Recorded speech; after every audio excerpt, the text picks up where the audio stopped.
விருதுநகர் மாவட்டம் கிருஷ்ணன் கோவிலில் கல்விப் பணியில் கடந்த 34 ஆண்டுகளாக சிறப்பாக சேவையாற்றி வரும் VPMM கல்வி நிறுவனங்கள், கலை மற்றும் அறிவியல் கல்லூரி, பொறியியல் கல்லூரி, நர்சிங் கல்லூரி, கல்வியியல் கல்லூரி உள்ளிட்ட பல்வேறு கல்வி நிறுவனங்கள் ஒரே வளாகத்தில் மாண்புமிகு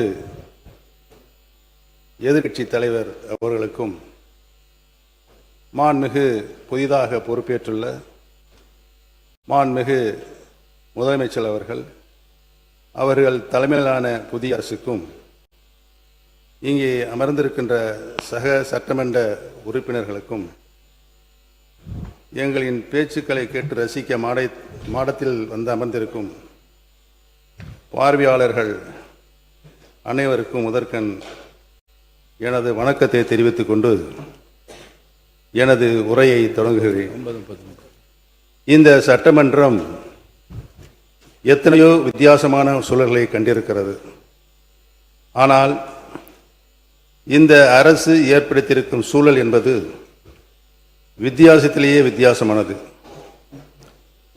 செய்வதை மட்டும்தான் சொல்வோம் என்று ஆணித்தரமாக அள்ளித்தெளித்த வாக்குறுதிகளை தாங்களும் மறந்து மக்களும் மறந்திருப்பார்கள் என்றெண்ணி தனது முதல் நிதிநிலை அறிக்கையும் வேளாண் நிதிநிலை அறிக்கையும் தாக்கல் செய்துள்ளது இந்த அரசு.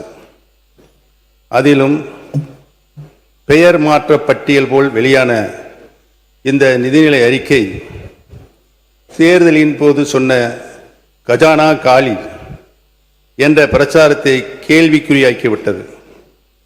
இதை பார்த்து ஆச்சரியக்குறியில் கூட விக்கித்து நிற்கின்ற சூழ்நிலை இன்றைக்கு ஏற்பட்டிருக்கிறது. இந்த அரசு ஆட்சி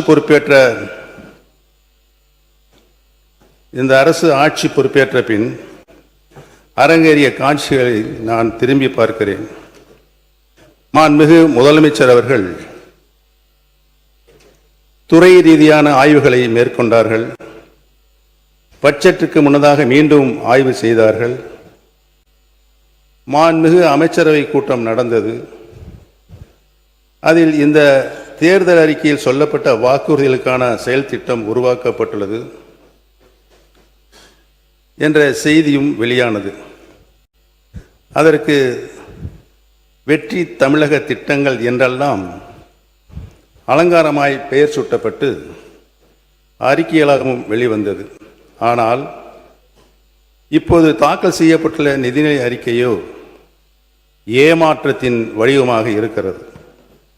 திருப்புகின்ற பக்கமெல்லாம் நம்முடைய திராவிடல் மாடல் அரசின் சாதனை திட்டங்கள் தான் ஜொலித்துக் கொண்டிருக்கிறது. மக்கள் மனதில் நிலை கொண்டுள்ள எங்கள் தலைவர் முத்துவேல் கருணாநிதி ஸ்டாலின் அவர்கள் உருவாக்கிய திட்டங்களே புது உருகொண்டு நிற்கின்றன. இதில் புதிய அரசின் திட்டங்களை தேடிக்கொண்டே இருக்கிறேன். தேடுவது எனக்காக அல்ல, மக்களுக்காக. புதிய அரசு அமைந்திருக்கிறது, புதிய திட்டங்கள் வரும் என்று நம்பிய மக்களுக்காக. கலைஞர் மகளிர் உரிமை திட்டம் பெண்களின் வாழ்வாதாரத்திற்கும் சுயமரியாதைக்கும் துணை நின்ற திட்டம். 1000 கைகள் நீட்டி ஆதவனை மறைக்கலாம் என்று கனவு காண்பது போல அத்திட்டம் பெயர் மாற்றம் கண்டிருக்கிறது. ஆனால் ஆளுகின்ற அரசு தேர்தல் அறிக்கையில் சொன்னபடி உரிமை தொகை உயரவில்லை. இனிப்பூட்டும் இன்பச் செய்திகள் வரும், ஆண்டுக்கு 6 கேஸ் சிலிண்டர்கள் வரும் என்று நம்பிய மகளிர் அது குறித்த அறிவிப்பு கூட வரவில்லை என்று பாவம் ஏமாந்து நிற்கிறார்கள். கல்வி ஒன்றே யாராலும் திருட முடியாத சொத்து என்பதை எல்லா தருணங்களும் எடுத்துச் சொல்லி கல்விக்கும் மாணவர்களுக்கும் பொற்காலமாக விளங்கிய திராவிட மாடல் வழங்கிய ஒளியில் இந்த அரசு நடைபோடும் என எதிர்பார்த்தோம். ஆனால் மாணவர்களின் இடைநிற்றலை தடுக்க 15,000 ரூபாய் நிதியுதவி என்ற அறிவிப்புகளை, அதற்குண்டான திட்டங்களோடு கூட இந்த அறிக்கையில் காணவில்லை. நாடே திரும்பி பார்த்து பல்வேறு மாநிலங்களும் கை கொண்ட திட்டம் விடியல் பயணம். இதனை விரிவுபடுத்தி அனைத்து அரசு பேருந்துகளிலும் மாநிலம் முழுவதும்